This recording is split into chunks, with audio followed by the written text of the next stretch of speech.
about to start.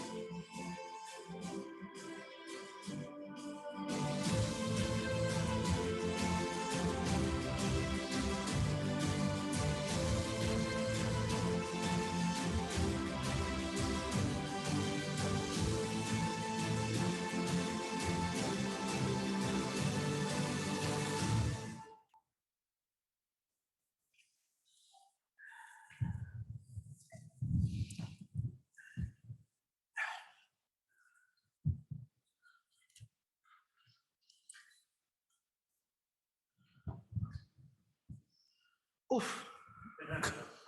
You haven't even begun.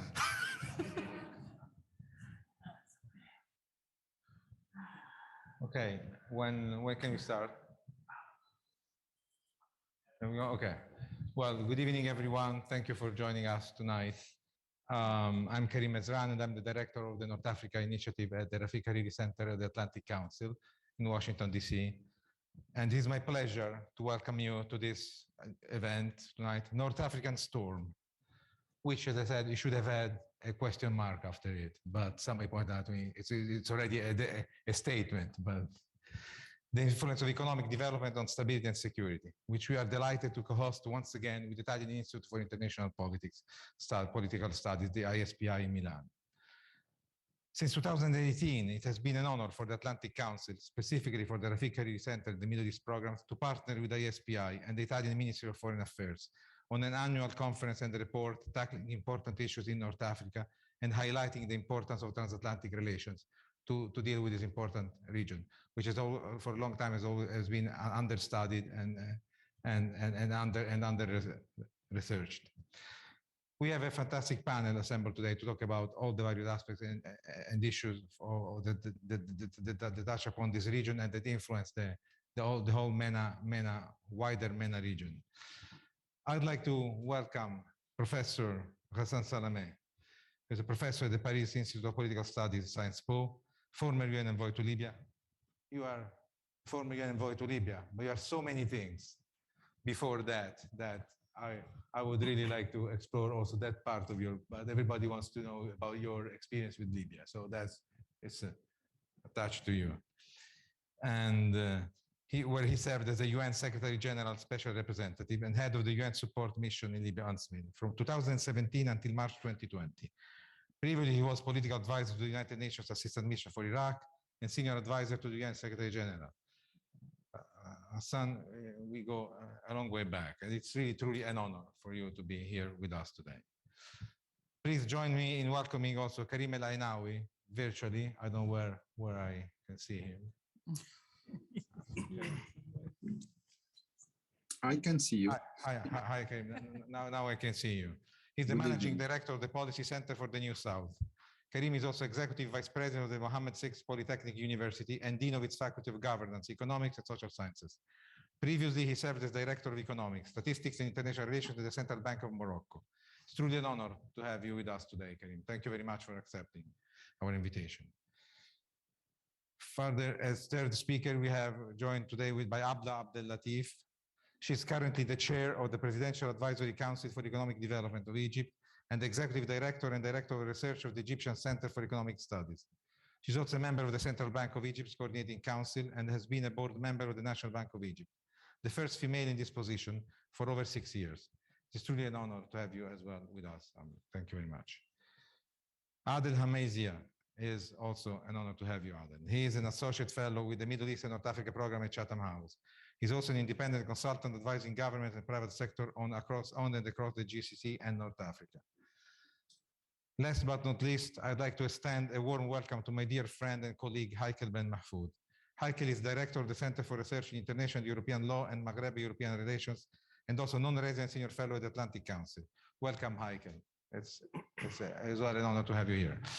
Now, my idea was to ask each one of the panelists to speak for 5-10 minutes, introducing their points of view and their vision about Africa and North Africa and the trends that might affect this region.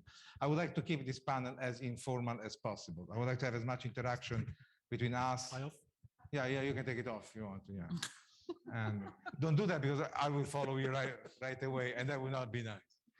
And let's keep it interactive as much as possible. Professor Salaman, you want to begin? Thank you very much. Thank you, Karim. I salute everybody's courage to come at 6:30 after a long day and still listen to us. I appreciate your resilience after such a long time, after such a long day. Well, if an equation is very old, it doesn't mean it's irrelevant. And the equation between development and security is not a new one. It's many centuries old, but it's very relevant until today. What changes is not the equation itself. What changes is its actual implementation at a certain time in a certain part of the world. So how does this equation look today in North Africa? Well, the basics are the same. There is no or hardly development without security, and there is hardly security without development. This is true today because you can't have development really, real development, if you have a climate of insecurity in the country. Why? First, because you will not have enough foreign direct investment. And all these countries do need foreign direct investment.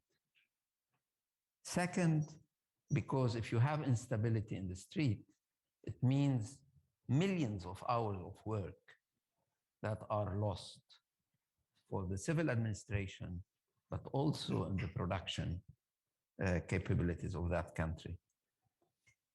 Three, because if you have insecurity, it means that a large chunk of your budget is going to go into facing insecurity.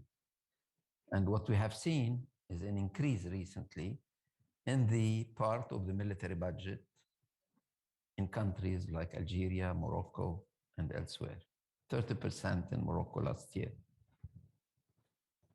It also means that in order to calm down the insecurity, countries have the bad habit, which is now very common, to put as many young people as possible in the public sector in order to quiet them down.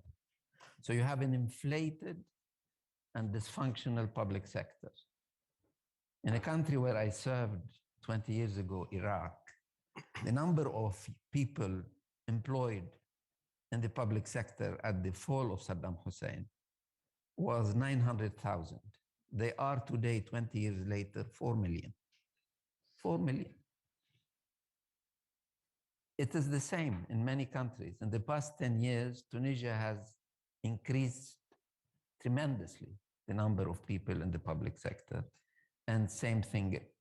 And this means that you are not only adding people to the budget of civil service, it means also less productivity in the civil administration.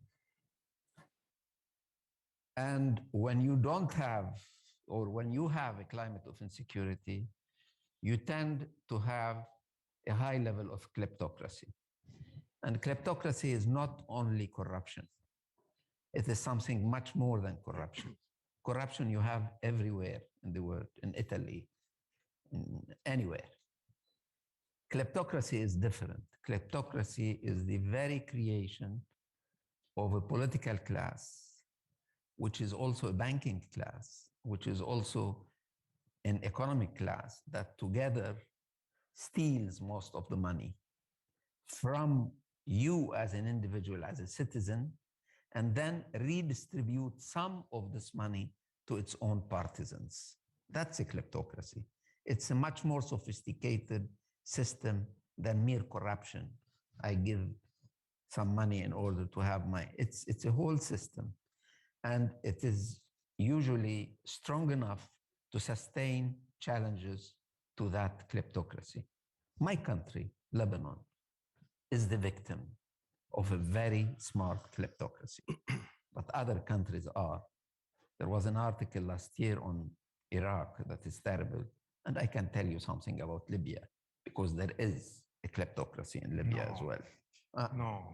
Well, for Karim Mizran, who is not part of it, it's news.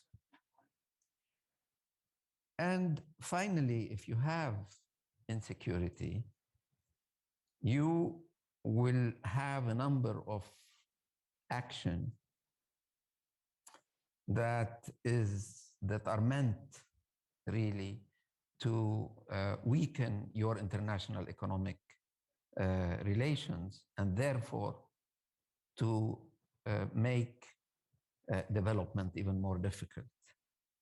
This is the case when you close a pipeline, like what happened recently between Algeria and Morocco, or when you cut diplomatic relations, or where you close the borders, and the borders between Algeria and Morocco have been closed since 1994, or et cetera, et cetera. So the first part of the equation is clear. Development is very hard in a climate of insecurity. But the other part is no less clear. Security is very difficult to provide in a climate of underdevelopment. Therefore, why? For many reasons. I'm not going to be exhausted here too. First, because if you do not have development, you have unemployment. And in most North African countries, you have unemployment among the youth declared of around 20–25%. But we all know that these figures are underestimated, either because the figures have been doctored, or more importantly, because it doesn't say something about the qualitative nature of the jobs given to the youth, which are generally precarious and reversible, and therefore temporary. So the figures are, the reality is much more difficult than this. And this leads to, of course, social unrest, especially among the youth. Therefore, if you don't have development, you have unemployment. Unemployment brings instability. I was very struck by a recent poll among Tunisian youth. They were asked, what is democracy for you? And the answer is extremely striking. 10% said it is a peaceful transfer of power by elections. 10%, that's democracy. 57% of the youth said democracy is providing jobs. Absolutely. That tells you something about the importance of youth unemployment and its effect on security. Of course, it also breeds extremism. But here, let's be very clear. I would not like anybody to think for a moment that extremism is the product of underdevelopment. No. Usually, extremist leaders come from well-to-do families, but their mobilization for their troops goes to the underemployed or unemployed and the poorer part. So it's not the leaders, the extremist leaders, who are affected by unemployment. It's in fact their capacity to mobilize in the society that is hindered, or on the contrary, encouraged by high levels of unemployment. Of course, security is also more difficult to provide if there is no development, because government sometimes want to change the agenda or have this easy recourse to a completely different agenda. So if there is a social pressure inside the country and they are unable to stand up to it, they may look for foreign adventures. And a year ago, some kind of a war has started in the western part of North Africa. In November 2020, as you certainly know, the Western Sahara front has been moving. Moroccan government says that more than 1,000 incidents took place with the Polisario attacking Moroccan. The Polisario says there are even more. In any case, the diplomatic relations were cut, the gas pipeline was cut, and the word war has introduced itself into the vocabulary. I hope this will not be the case, and I count on my friend Stefan de Mistura, who is in the front row, to, now that he is the special envoy for the Western Sahara, to do his utmost and his elegant diplomacy, helping to start to diffuse this. But this is also something related to the misery of the refugees in Tindouf and elsewhere, and also to the lack of development. And finally, in North Africa, and this is important for countries, European countries, especially Italy and others, if you do not have development, therefore you do not have security, but the pressure from European countries on you, if you are a North African government, is to tackle the question of migration. So you will need to devote a lot of your security efforts in order to stop illegal migration rather than providing security and development in your own country. So no development without security, no security without development. How do we get from this equation? I will end these 5 minutes. Probably I already went beyond. It's such a pleasure to you. Thank you, Karim. By saying the following: it is not because he's 1 century old that what Max Weber had taught us is irrelevant. Max Weber taught us there is no stability without a certain level of legitimacy. You cannot talk about security and stability independently from the legitimacy of the institutions in place. Where do North African governments can find legitimacy? They can find it, Max Weber had taught us, in 3 different ways or sources.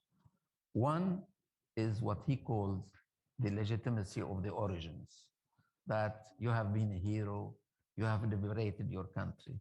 I can tell you, the legitimacy of the origins is absolutely irrelevant for the younger generation.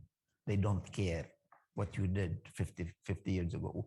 What did you do in the war, Daddy? I don't care. I don't care. So there is the second source of legitimation for Max Weber, which is legitimacy through representation, through election. And if you look at the North African scene, it's not great. It's not great. Sometimes elections are reverted. Sometimes elections have difficult to be implemented. Sometimes elections are doctored, etc. You can't say that legitimacy by representation is what distinguishes North Africa right now, nor the Middle East, by the way.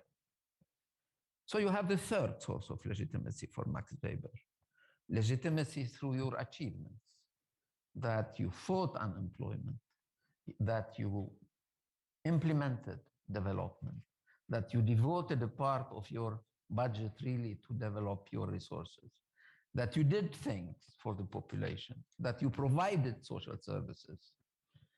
That's the most crucial source of legitimacy nowadays.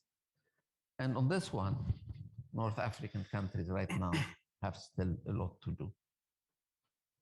That's what I wanted to share with you, just in order to launch the debate. Thank you. Thank you. Thank you very much, Professor. It's also true that the moment you do a transition from a dictatorship or an authoritarian government into democracy, there is a period quite long of decrease in economic welfare, in economic well-being, in the general economic status. How do we, and this is a question for you for the next round, how do we overcome that? How do we tell the people, you leave a dictator, you get democracy, you're not going to get great jobs, great money all of a sudden. We will go through bumps, we go through a difficult moment, but it has its rewards if you hang on. How this is something I think we have not yet got to accomplish. That's just my thought. Thank you very much again. Karim El Ainawi. Good evening. A pleasure to be with you. Apologies for not being able to join you physically. Thanks to Atlantic Council and particularly to ISPI. It's always a pleasure to be in Rome at this time of the year. So enjoy it for those who can. Thank you, Professor Salameh. I think you did it all, so there's not much to say. It's a very wide question, of course, and this panel is trying to tackle something very complex, very wide. And I want to focus on a very sort of narrow angle, which will be what we've learned from COVID and a bit an assessment of the current situation as we see it here from Morocco at the Policy Center for the New South. I think this crisis and its management has shown that citizens are expecting a government that functions, a well-functioning state that can deliver, that is efficient, that provides, of course, a public good, which is stability, which is our topic here, that is able to to implement sound macroeconomic policies, not to get into the accident of exchange rate, constant depreciations, ballooning debt, zero fiscal space, etc. And I think many of the countries have not been very efficient in delivering a response to the crisis, which was a test basically for the state. And I think we need states, we need efficient states, we need transparent states, we need accountable states, etc. But we need the state, and we forgot that in a way. We thought that the market will deliver. I think that's not true anymore. States are everywhere, and we need social states. And I think if you look at the region to this angle, to this filter, I think you don't have a single story for this region. I think it's a very heterogeneous, area, the North Africa. It's part of Africa. It's part of the Med. It is something actually Morocco is not very comfortable with, and less, I would say. Of course, we belong to this region, but at the same time, it's a partial view of the world. It's a partial way of looking at things, and you're missing a lot if you just look at the region itself. Let us remember, if you take a country like Morocco, and I don't want to brag about Morocco too much, but this is the country I know better. In terms of economic growth, over the past 60 years, basically, it's close to 3 percentage points per GDP per capita on average, which is close to what the US has been doing, on a very long period. So other countries have been doing well as well. We've been able to attract close to 2.5 percentage points of GDP in net terms of FDI over the past 15 years. So there are success stories. I mean, you can find them in other countries. So I think I don't want to be, I don't think we need to give a gloomy only vision of the region. Of course, Libya is in conflict, but let's go to the roots of that conflict. Why did it happen? How it happened? There are responsibilities that are not necessarily within the country only. So I think you need also to look at history. So then it becomes also very complex. There are specificities in these regions. Countries have their histories, have their way of institutional arrangement, their way of living together. And I think if we talk about stability, it's of course the institution should deliver stability. I mean, without stability, there's no government. It was well said. There's no progress. There's no development. There's not even a decent life. So that's so the next point. I think that one message I want to convey is also about the partnership. And since MED is taking place in Italy, in Europe, I think this, in a way, we're in a critical juncture after this crisis. It's a good time to ask ourselves questions. It's a good time to reset, and it's a good time to reset our partnership with Europe, which is not based on a sort of a level of trust that allows, let me put it this way, that allows our countries and institutions to take the level of risk that Europe may be expecting from those countries. I hope it is understandable, but it's there's always a trust and an insurance mechanism in a way.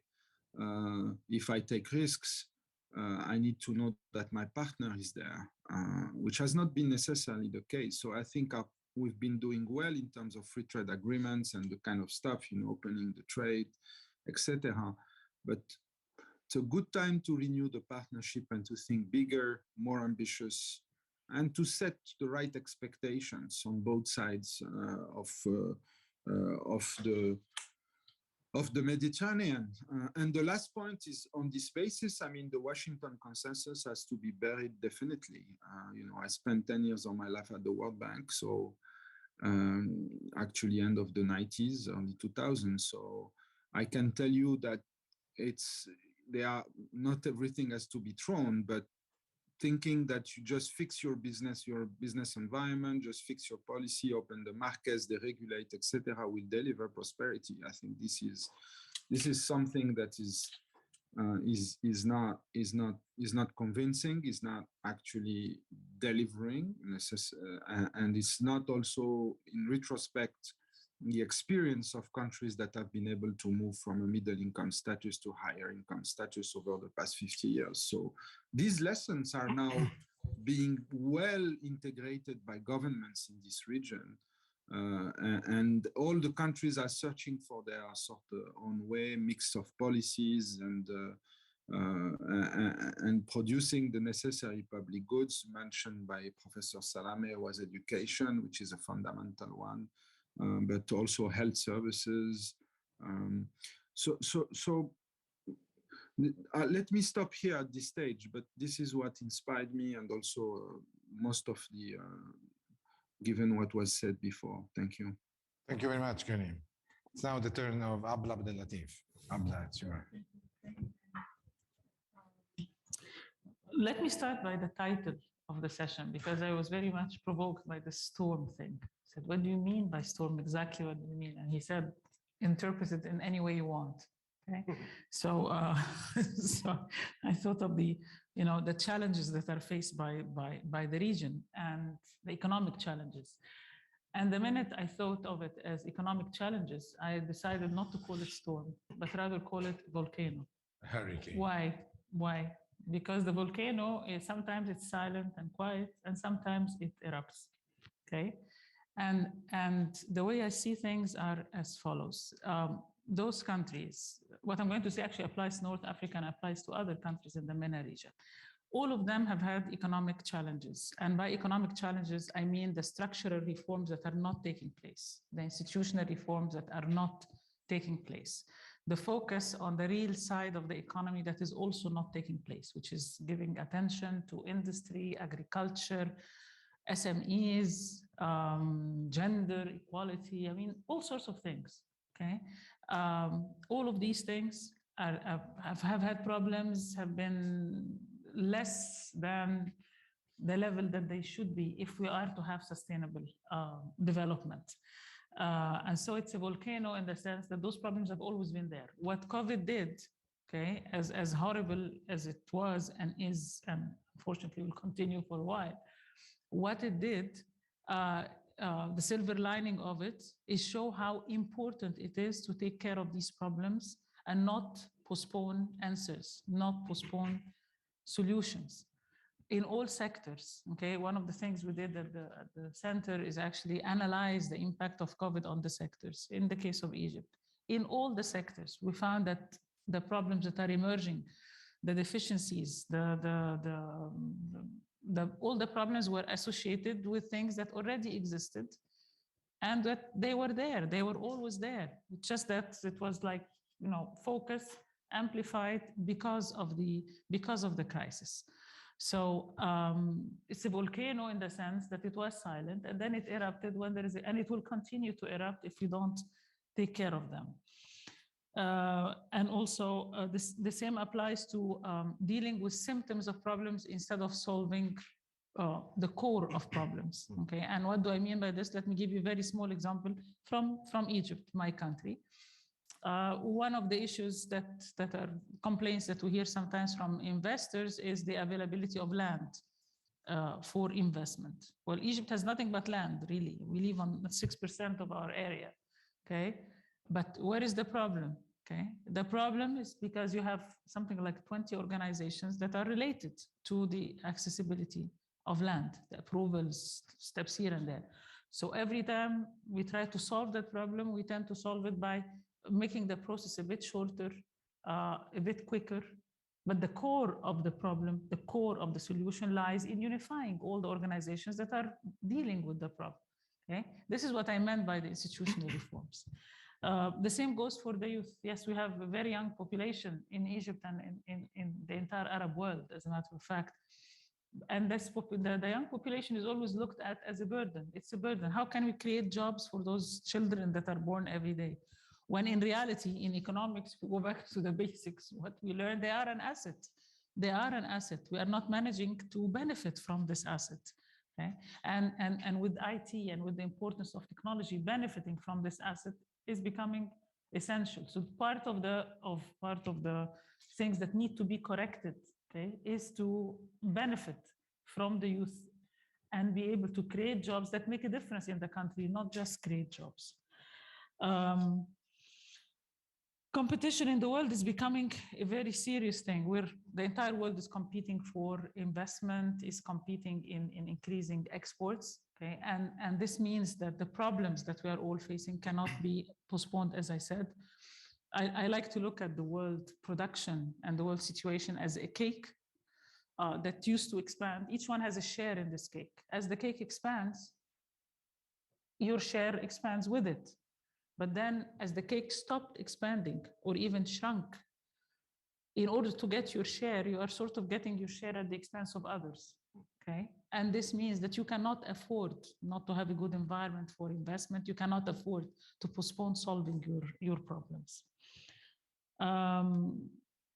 We definitely need the EU and the US and the West to help us, not only in solving conflicts. All the talk is about the conflicts, the problems here and there. We need them to invest in our countries, to come and invest, help us integrate into the international value chains. We need them to empower us economically. Only the economic empowerment will bring the security. The real security comes there. You are talking, Professor, about the extremists, and the extremists come from well-to-do families, but they manage to mobilize the ones who are unemployed. Well, if you have a powerful economy that creates jobs, they will not be able to mobilize those people. And if they cannot mobilize them, then they will not be able to function. They will not be able to do what they are doing. So it's very, very important. This is the area where we need a lot of help. Okay. Then one more point, or one last point about Egypt specifically. Speaking of challenges, and again, volcano, okay, we have the water issue in Egypt. Water issue is a very serious problem in Egypt. We know we have our share from the Nile, but Egypt, starting from the 80s, started to go into the poverty line, under the poverty line for water. The poverty line for water is 1,000 cubic meter per capita yearly, okay? In 2020, we are in the range of about 500. So we are already way behind. And there are lots of threats. This is a very serious threat. And the climate change and the issues with Ethiopia and everything are going to be a problem. Finally, I want to say that we need to build back better. I think we need to focus a lot on this statement.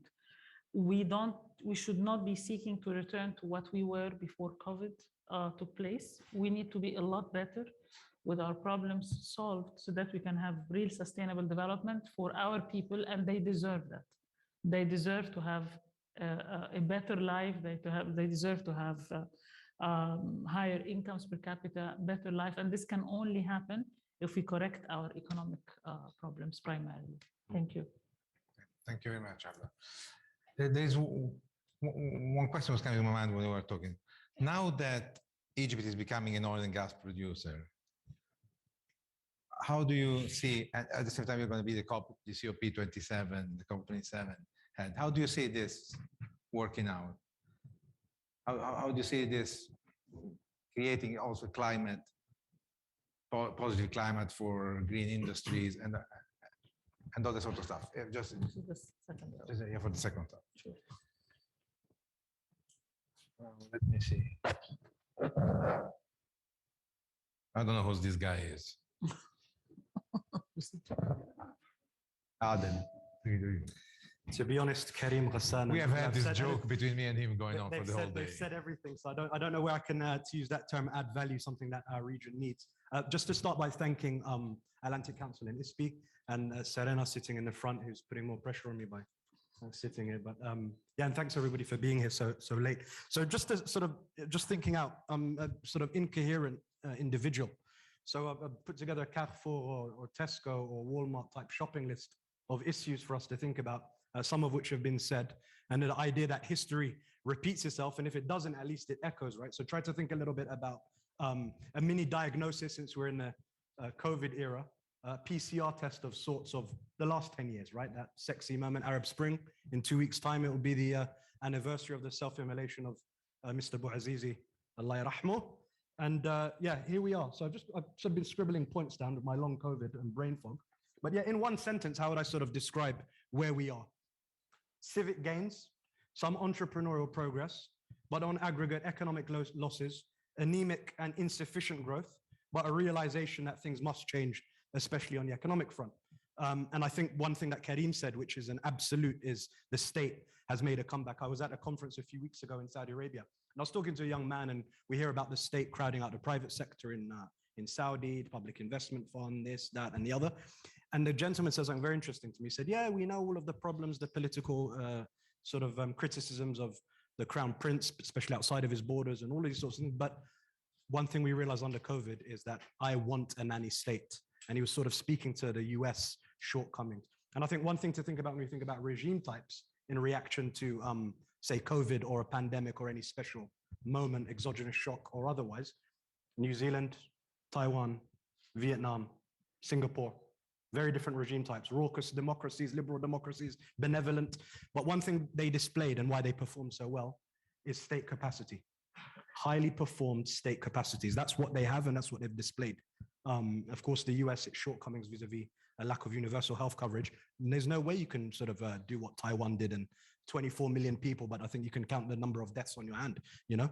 So I think the regime type argument, I was provoking a colleague earlier. I'd like to thank Elisa as well, who's with us. I was provoking a colleague in the cafe upstairs by pushing the development over democracy argument. Of course, it's not a bifurcated matter, but in the shortcomings, I mean, Ghassan's poll vis-a-vis Tunisia tells us everything on that point.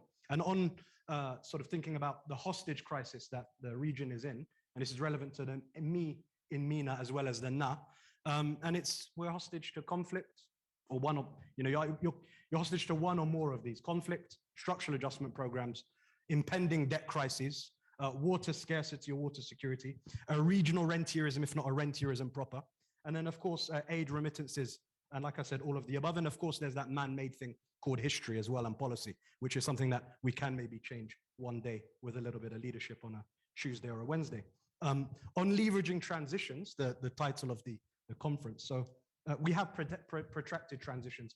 My country of origin, though I'm a dual national British Algerian, that protracted transition has been, I mean, until when? You know, that's the sort of, you know, protracted perennial transitions. The definition of a transition is an act of moving from one state to another. So when we think about change, are we thinking, you're sitting here in Italy, so the Lampedusa quote comes up all the time, right? Change to maintain and all the rest of it. And then if you think about debt profile, something which is incredibly worrying moving forward, and for better or worse, when you think about debt profiles and impending crises, the old Hemingway, the sun also rises quote, right? So the character asks, I think Michael, I forget who he asked a funny question, and it's kind of sad, very relevant to Lebanon today, Tunisia very soon, maybe in a few weeks' time. And it's the following, the character asks, how did you go bankrupt? And the gentleman replies, he says, in two ways, gradually, then suddenly. And that's relevant to so many of the issues that we're facing today, whether it's water insecurity or the demographic time bomb or volcano, to use the very apropos metaphor. And I think when you think about sort of, whether the Arab Spring did fulfill its economic promise, yes, it will take decades. There is sometimes that Orientalist discourse sitting in a London or a DC. Oh, we killed each other and there were loads of wars, and you guys will have to do a little bit of that, and maybe you'll catch up. So of course we don't want to go there, but youth aspirations, karama, dignity, these are sine qua non moving forward. But ultimately, also I think it's important to stress, and I hope Karim doesn't mind me saying this: Rabat, Algiers, Tripoli, Cairo, Nouakchott, if we're focusing on all of North Africa and Northwestern. These are ultimately insecure states. That's what they are. They're insecure states. Whether you spend $10 billion on military expenditure as a percentage of GDP without the R&D and civilian military technology to create spillovers for your youth who end up leaving for Paris and all of the doctors, the brain drain and all over again, is one thing for us to sort of think about. When thinking about sort of the R's or the toolkit, essentially, revolutionary legitimacy was alluded to, which is relevant to my country of origin. And yes, there's been diminishing returns with Shabab on that point. They don't remember it. They were born after the conflict in the 90s. Khali 62 or 62 or 62. So we need to see, I think, so the toolkit is really about the following. You've got a bit of repression, maybe now and then, rent diminishing, redistribution diminishing linked to the rent, and then of course religion, reform, and retreat, but we've seen we need the state, so the retreat problem all over again. If we think about C's and where we want to be to sort of move away from the gloomy picture, it's really competitiveness, and I always say there's 5 C's: competitiveness, connectivity, comparative advantage, what is that going to be? Petrochems, have you missed that boat? Hydrogen, let's see. A coordination and complementarity, and of course, it's overcooked, but we live in the Maghreb at least integrated region in the world in terms of trade volume. If you talk about car assembly, assemblage in Tangiers or wherever, 34 million markets, nice. The West African story of Morocco has been fantastic, relatively speaking. But of course, you've got 199 million people from Cairo to Casablanca. And it's a shame, it's sad. And we hope the W word you use doesn't become a reality. And essentially citizens want 4 or 5 Ds. So I'm trying to throw numbers at you really. And it's dignity, it's decency, it's decorum, development, and maybe, like you said, 10% maybe want democracy in terms of prioritization anyway. So just a few numbers. In the 5-year period before the Arab Spring, so annual GDP averaged 4.5% in Tunisia, 5% in Morocco, Egypt. Economic growth surpassed Latin America and Caribbean. Of course, they had their days before. Wash-Cap consensus was inspired this exclusive growth that we're very familiar with. The past decade, 2, 2.5, 3, we need 5 to 7 for those coming into the workforce. And again, that goes back to the quantitative versus qualitative element, which is so important. In late 2010, when the young man self-immolated, a euro would buy, it's the same. A euro would buy you 7.7 Egyptian pounds today. What is it? 18, 17, 18? 17. In Tunisia, 1 euro would have bought you 1.9 TD of Tunisian dinars. Today, 3.2. But these lower currencies have not translated into exports, and Turkey is an interesting case study of right now. In many countries, you spoke of youth employment, you essentially have a 30-30 rule. 30% youth unemployment plus, 30% poverty plus. To pick on Egypt, and you can correct me if I'm wrong, 30% of Egypt's 100 million plus were classified as poor, and up from 28% in 2015. And this is the government's own official poverty line of £736, I think, or $400 odd. A figure that many economists, of course, say too low. And the World Bank last year said that 60% in Egypt were either poor or vulnerable. So at the moment, we're really thinking about, sequencing and pace. So what does this look like in terms of economic growth, fiscal survival versus economic diversification? Can you chew gum? And like the US president said, and I don't really think it's possible. The recent sort of double or triple crisis, which has exacerbated a lot of these challenges, fast forwarded them, stalled them, complicated them. Essentially, we're thinking about local COVID, global COVID, and oil prices. And yeah, the OPEC meeting is interesting, and we'll see what happens. And just to think about this haves and have-nots, jabs and jab-nots, digital divides and dividends. On the sort of digital transformation and progress or processes we are seeing, there have been a couple of pluses: increased transactions, which have spurred growth all over the world. The way we use information, you can improve analysis and capacity, and hopefully, to use that D word again, diagnosis. And tech is, of course, supporting with mobile money. We've loads of unbanked in the region. Telemedicine, I've had long COVID and speaking to my doctors over the phone, and digital education. And then on a negative, a big one, same old inequality, uneven access to technology. And of course, what's that going to lead to? Inequality of future opportunity, which is really where we're at. So in countries like Egypt, Tunisia, Morocco, who have more diversified economies, which is a positive in many regards in terms of the forex side. So, tourism, remittances, aid, locational rents, Suez, and of course, EU growth has an impact, light manufacturing, car exports, moving up the value add. I know Morocco and Egypt have been doing a lot better, pound for pound. But really, when it all boils down to it, the politics, interesting, it boils down to two things, which is, it's just obvious, and it's the basics. How to create regional markets and an independent private sector. I emphasize the private sector, right? And in the words of ENP, and sorry to be so rude since we're on this short side of the Mediterranean, money markets mobility was really migration. And until that idea is reconfigured, we're going to continue on with the problems that we have. And on the sort of corruption and patronage side, one thing we may see going forward is patronage doesn't change, but it might become cheaper, which I think is an interesting thought. So it's a Sisyphean struggle, it's a Gordian knot, it's the politics stupid. And we defy gravity in this region. Just look at, for the economists, you do a gravity model, it's crazy. Some of it's due to complementarity, but on the services side, c'est dommage. It's sad and unfortunate. But, when we speak of hope, and I've heard policymakers saying we hope unaccompanied by action is delusion. It's delusion. It's just delusion. And the situation is going to get worse and worse and worse, particularly on the job side.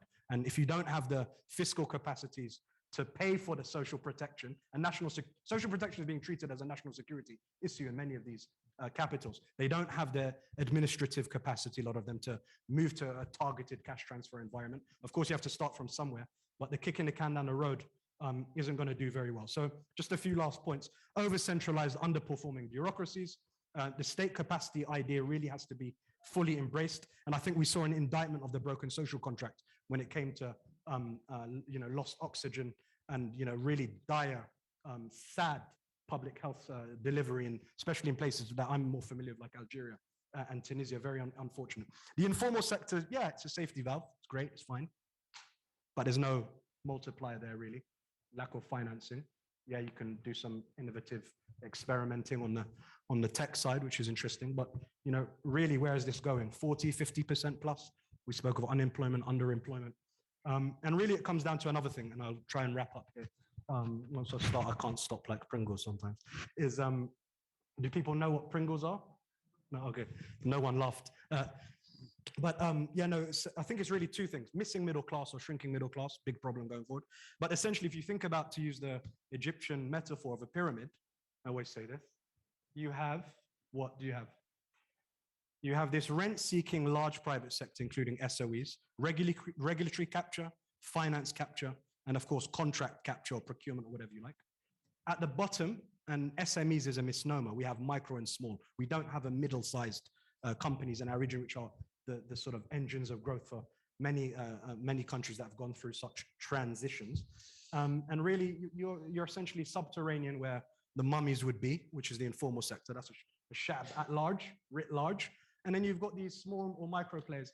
There's this old idea behind the Iron Curtain, even in East Germany, where people would stay small Because the moment you grow to a certain side, of course, you're co-opted. Of course, things have got better. There has been a corruption clampdown in some countries. Some of it could be seen as a règlement de compte or score settling. But you know, even if it pushes an idea out, it's very strong. And I'll end on, since we're going to Tunisia, and I can come back and make some more comments perhaps later on the state toolkit and what it looks like going forward, is Ibn Khaldun's quote, right, from Tunisia, Ibn Khaldun, who we like. And it's the idea that strong merchants will eventually surpass the political rulers that preside over them, which is why it's so difficult to have a genuine independent private sector that grows, because then you get a Trump or a Bloomberg. But I'll end there. Thank you very much, Alan. I was just thinking while you were talking, as we go back to the beginning, which is it state insecurity, as you said, or is it regime insecurity? How do we distinguish the two, and how do we help combine a nation state in that sense? That's also the difficulty. Heikel. Yes, Karim, good evening, everyone, and thank you very much for the invitation. Thank you. And I wish I could be present in person, but I hope next time I will be joining you. I mean, I think the image is, and the panorama is really dark to add more, let's say, taint to it. But let me focus maybe on my country, since the previous speakers touch upon the situation in Tunisia and try to give some insights on what is going on in the country and how, let's say, from political and legal perspective, I see the let's say the correlation between development and democracy. Let me start by saying one important point. I mean, when what we call the revolution started in 2000, back in 2011, the main demand of the people down on the street was asking for dignity and social justice. The political, let's say, aspiration came along the lines and in the making, but mainly it was about socio-economic rights that the people were protesting and asking for a change. So the development issue is at the core of the societal transformation in Tunisia. That one important point, I think, to highlight. However, when we started, I mean, the process of democratization, and now it's even a matter of criticism when we talk and use the word, the concept of democratization. When we started the process, let's say the design itself and the way of leading the process was, I think, very, very misleading, because we thought, or we moved from one contradiction to another contradiction, meaning that in the beginning, we were very stuck, in a sense, to sort out the contradiction between democracy and religion. We sorted out that contradiction, and we thought that we surpassed that kind of dilemma, and then we moved to another layer of contradiction, which is between democracy and development, whether democracy is capable and democratic institutions are capable to deliver economic and social development or not. Then in the middle of the crisis, because in the making we were stalled and caught in a very severe political and institutional crisis, the new contradiction was between democracy and order. And then lately, it was and became the contradiction between democracy and freedom. So this is to say that all the equations that we try to formulate and to resolve were, I think, very, very misleading, because the problem is not whether democracy is compatible or not with development, with security, with order, with freedom.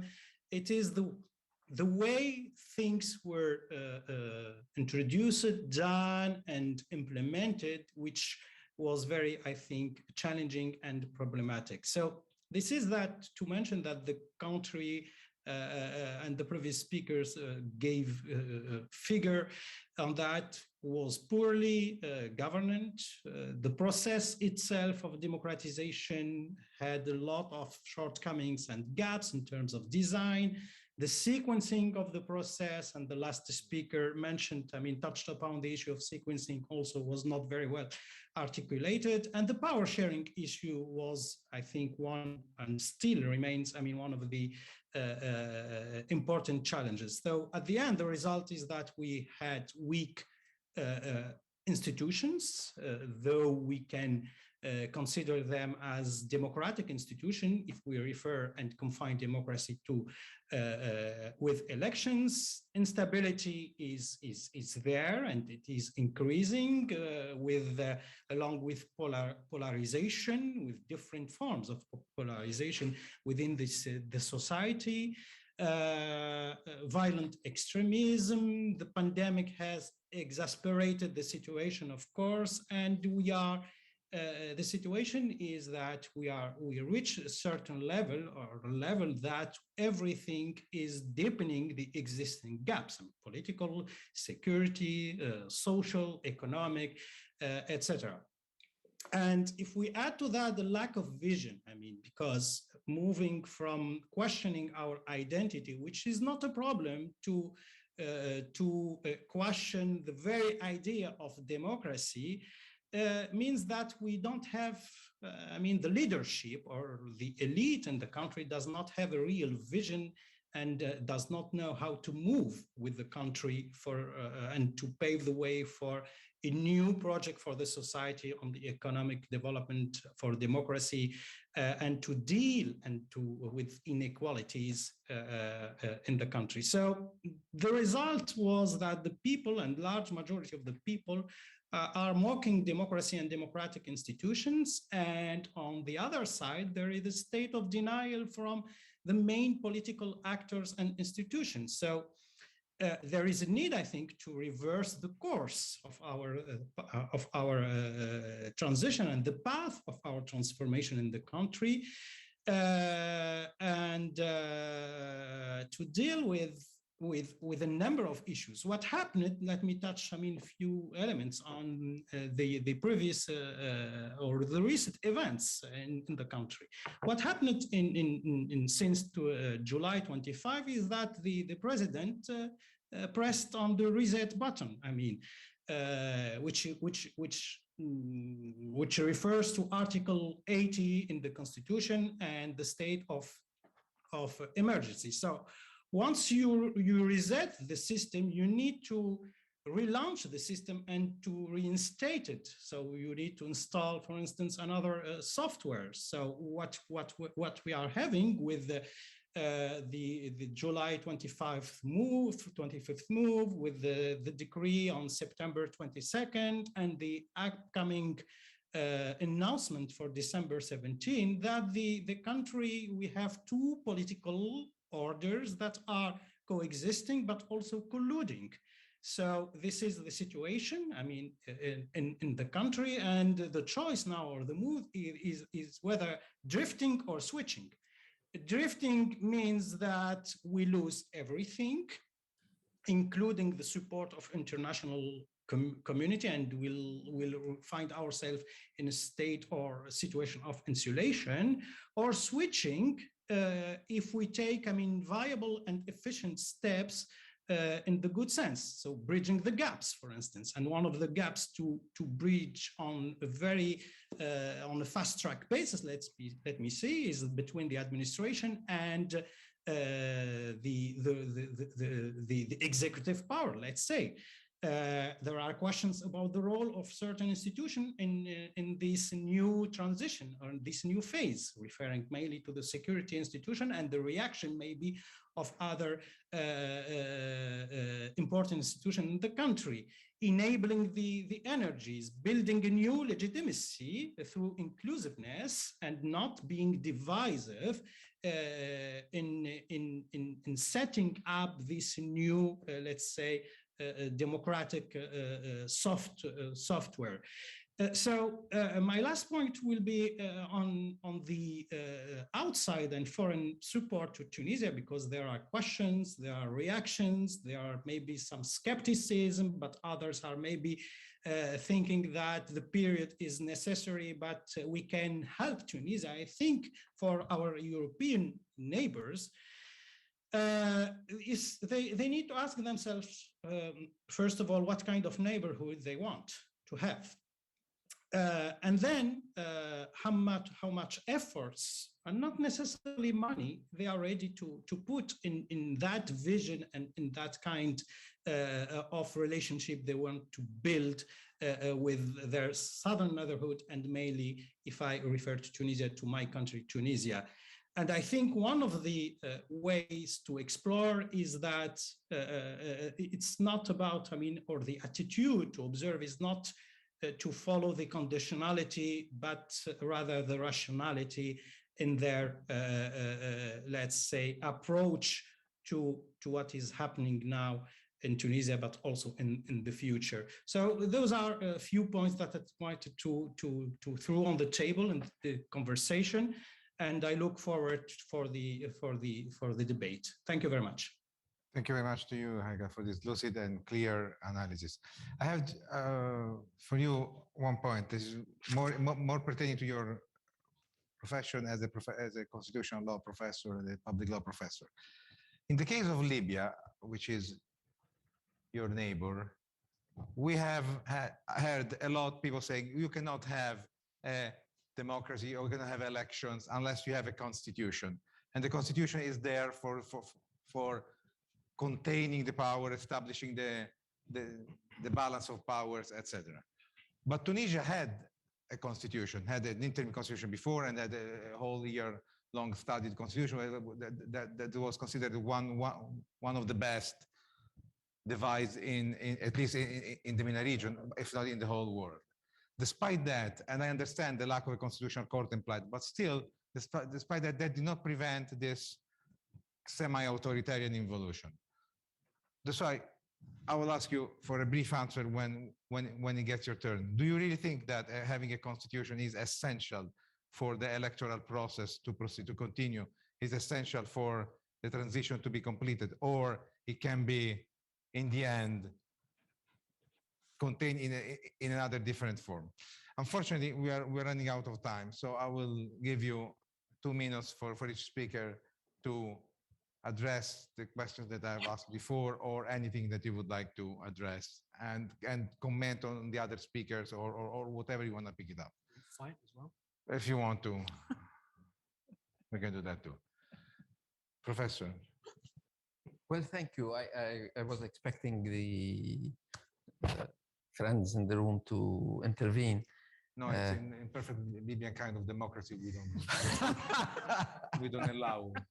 Haven't you had enough of Western intervention? Exactly. We have solve things within ourselves. You asked me a question about transitions and how to handle transitions, in particular in Libya. There has been a science that developed like 20 years ago after the Eastern European governments moved out of communism into something else. And it's called transitology. And it had its heroes, Philip Schmitter and a few others. And this science has proven very, I would say, useless in understanding the past 10 years in the Arab world. Why?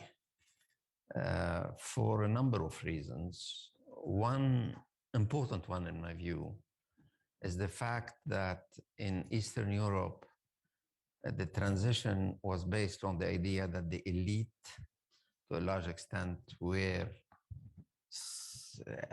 adversaries to the West and to the Western institution type of liberal democracy and market economy, while in the population, you had a large stream that was supportive of such a transformation. In our part of the world, we didn't have this. In fact, in some areas, we had exactly the opposite.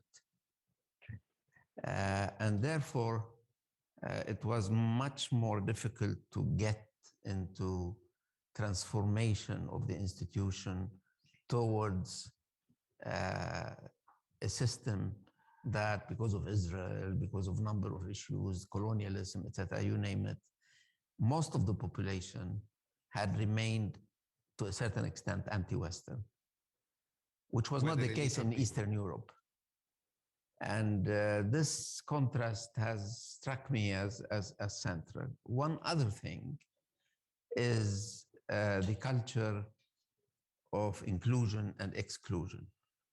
What I have witnessed in Iraq in 2003 and again in Libya in 2013 is an attempt to exclude entirely those who had been in power before, and therefore diminishing the state capabilities in dealing with the transition. Even the Speaker of the House in Libya in 2013, Mohammed al-Magharib, yes, had to resign because he had been serving long time ago in the diplomatic service of that country, while his opposition credentials were absolutely real. So in Iraq, you deprived yourself of hospital doctors, educators, etc., with the de-Baathification policy. So in our culture, we have seen a readiness to exclude.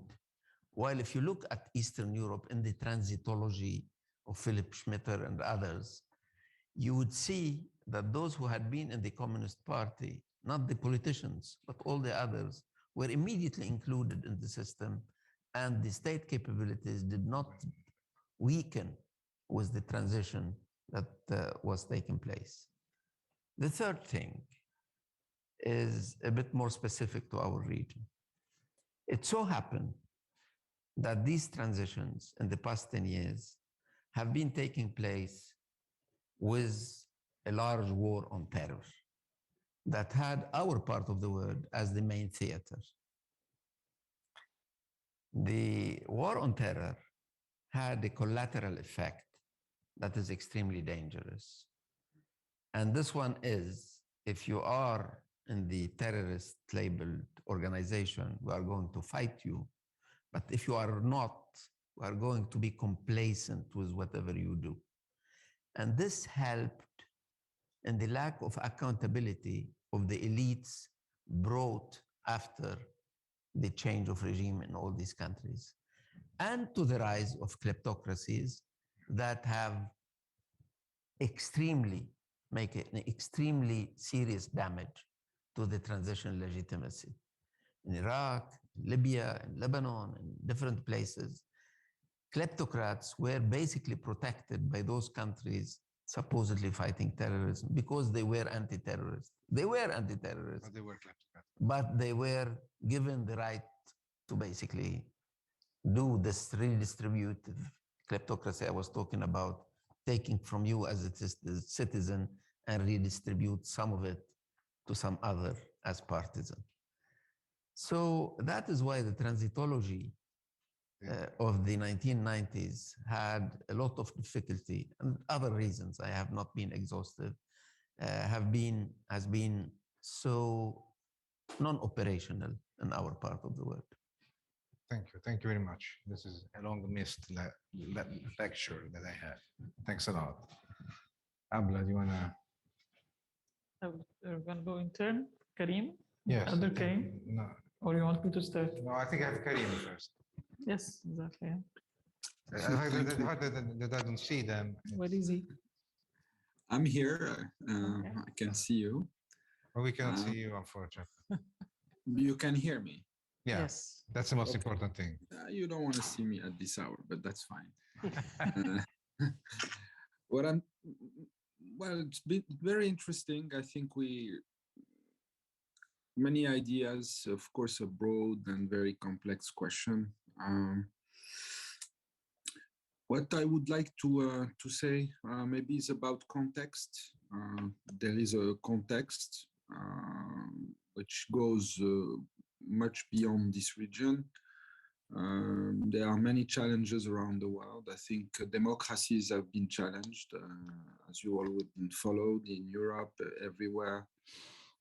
There is a ground game being played at the geopolitical level. There are, tensions, rivalries, fragile societies, fragile internal fronts in many countries.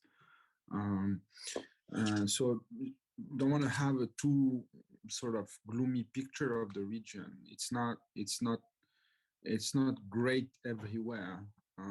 But I think it's part of the arc of history. As we might be in a critical juncture. Many questions, many deep sort of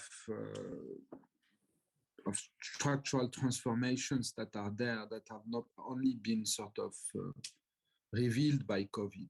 There are fundamental challenge of demography in Europe, which we will have enormous and profound transformation on societies, etc. So I think this region, if it is a region well, let's call it a region, but this group of country, I would say, is also affected and is also part of this profound changes. If you could wrap it up, please, because we are running out of time. I'm done. Thank you. Thank you very much. Sorry to interrupt you, but we have to give 2 minutes to each of the leftover. Yes, the clock speakers. is ticking. Yeah. Okay. Very quickly, you asked me about the oil and gas production, the fact that Egypt is becoming a big producer of gas in particular. And definitely this creates a lot of opportunities. We did make a bunch of regional agreements that are giving us the chance to become a hub in processing. And this is important, but we're also interested in diversification of our economy and not only relying on the oil and gas, but actually giving also a lot of attention to manufacturing in order to increase our exports. I wanted to quickly comment on what you said about the weakening currencies in the entire region did not translate into exports for the obvious reasons that you did not solve the structural institutional issues that need to be dealt with. The informal sector cannot be looked at as the absorber of shock and creator of job. It is part of the problem, really, and it needs to be formalized, and it's swallowing and absorbing a lot of the innovation that could benefit countries even more. Last but not least, and very important, we are living with COVID and will continue to do so. So vaccination of all people in our regions is to the benefit of the countries and to the benefit of the world, and there needs to be a lot of focus on that. Thank you very much. Adel? Yeah, thanks so much. I'll try to link to the last point from Abla, but also your question on trying to disaggregate regime security from state, or regime insecurity from state insecurity. But I'd rather just frame it as regime insecurity impacts state capacity due to the competitiveness, the productivity shortcomings that we heard from Ghassan earlier. And on the informal question, it's certainly a safety valve in the short term, but it's a powder keg, of course, in the medium to long. And on the point of being taxed out of the formal sector, if you like, as well as all of the other, what my uncle calls terrorisme administratif or administrative terrorism. So we speak of re-regulation versus deregulation and so on and so forth. But I think it's just a couple of quick things just for us to, so when you think about state capacity, the ultimate indictment of or representation of state capacity is not just waste management in a Cairo, Lebanon, Beirut or in Algiers or electricity, but it's also taxation, right? So that taxation representation nexus going back when, and it's important to emphasize, MENA, lowest proportion of taxes to revenues on the planet. MENA, highest proportion of government expenditure to GDP on the planet. Mini very quick 20-second anecdote. A friend of mine in Algeria, old money, none of this new business class, if you like. Old money, and he forced his son. He said, "You have to do everything the halal way when you open up your burger restaurant." I'm not talking about the meat only. I'm talking about the payment of everything under the sun that the government that the state requires. Right? He did it. Call it a natural experiment. He soon realized it was actually impossible to be for it to be a viable business if you jump through all the hoops that were placed before you. So I think thinking about, you know, laws and re-regulation, but also thinking about enforcement is the domain of privilege. And that's the big problem. We've got loads of laws in this part of town. And, you know, I think Abla sort of alluded to that. And I think we need to think about how do we sort of, is there a gray, you know, in terms of the, what do they call it? What is it called? The two circles and the, remind me? The two circles and then you have Venn diagram. Venn diagram. Sorry. So on the Venn, sort of, you know, is patronage and productivity separate from pluralism and productivity, or is there some sort of enmeshed Korean-style competitive and contested corruption that we can think about? So I think there's going to be state bipolarity going forward, more state, less state, how to move from owner and distributor to facilitator and enforcer. And then that will be interesting going forward. And I think social protection as a national security issue is going to be very important. And my last couple of comments, they say in English, they say imitation is the sincerest form of flattery. So rather than plagiarize, I'm going to quote my colleague who was on a panel this morning, thinking about the toolkit that MENA states and regimes and governments and all the synonyms, if they are synonymous, have. Essentially, in the short term, you can either do three things, and I'm referring to Professor Isaac Diwan here, and then they're not mutually exclusive. Reduce fiscal deficits, implement austerity, and if not, go toward a financial crisis in the short to medium term for many of these states. Engage in structural reforms to boost growth, for example, opening up private investment, and of course, private sector competition. If not, you're going to have, you know, collect lower tax revenue in the medium long run. We say 12% of something is better than 30% of nothing, right? Back to the informal point. And then the final one, which is more of a maybe a Tunisia or a Sudan style scenario, is satisfy social grievances with political, economic, or social concessions. If we cross the Red Sea, you see more of a top-down social cultural liberalization. So we'll see if we'll see more of that in the likes of North Africa.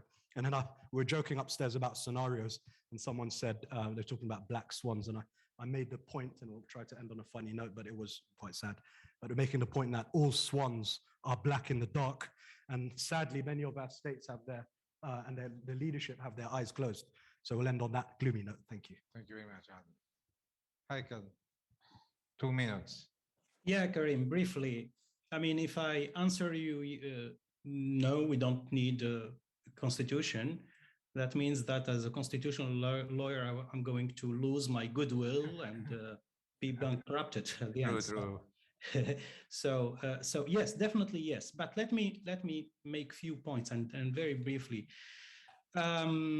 We need rules because democracy and elections means that we want to build rule-based order. It's about rule of law, and it's about legitimation of power and the monopoly, and within that, the monopoly of the constraint, I mean, the force, what we call. So in that regard, yes, we need a constitution. Also, we need a constitution to and for let's say defining the rules of the game, because we cannot afford changing the rules of the game during the elections or after being elected. It is essential and the prerequisite, I think. However, a constitution should not be used or confused as a peace or with a peace agreement. It's different. So it's not a peacemaking document, a constitution or a rule. So it's about the social pact that we would like really to enforce, to implement, and bring the people and the institution respecting and protecting and enforcing. So that's, I think, the what matters. Therefore, is less the form of the constitution, but the idea, the very idea of a constitution and constitutionalism, but also the rules that we are going to agree and convene and stick to that. So this is my answer to you. Thank you very much, Haikal. Thank you very much, all you, for having resisted the heat and to our panelists for being exceptional. Thank you very much. I think we have reached our target. Thanks a lot, Karim. Thanks a lot, Haikal. Thank you very much. And let me. Thank you very much. Appreciate it a lot.